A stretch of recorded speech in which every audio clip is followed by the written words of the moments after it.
স্বাগতম বাংলা হেলথ টিপসে। আমাদের আজকের বিষয়, বর্ষাকালে বলেও এগুলো মুখে তুলবেন না। চটপটি ফুচকা টাইপের খাবার খুব পছন্দ সবার, জাল জাল মুসমুসে খাবার। কিন্তু রাস্তার ধারের দোকানের খাবার সুস্বাদু হলেও তা পেটে গেলে রোগ সংক্রমণের সম্ভাবনা সবচেয়ে বেশি থাকে। কারণ এর মধ্যে দেয়া চাটনি বা মশলা আর্দ্রতার ফলে নষ্ট হয়ে থাকে, এতে সংক্রমণের সম্ভাবনা সবচেয়ে বেশি থাকে। সিঙ্গারা, চপ ধরনের খাবারের ক্ষেত্রে এটি প্রযোজ্য। চাইনিজ খাবারও এড়িয়ে চলতে হবে।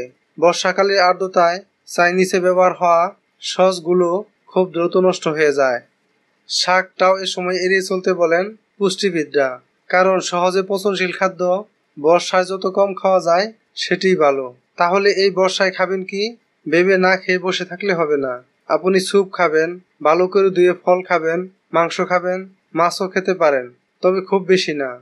যদি আমার এই ভিডিওটি আপনার ভালো লেগে থাকে তাহলে ভিডিওর নিচে লাইক দিবেন, কমেন্ট করবেন এবং ভিডিওটি শেয়ার করে সবাইকে জানার সুযোগ করে দিন। এবং স্বাস্থ্য বিষয়ক আপডেট পেতে চ্যানেলটি সাবস্ক্রাইব করে রাখুন। ধন্যবাদ।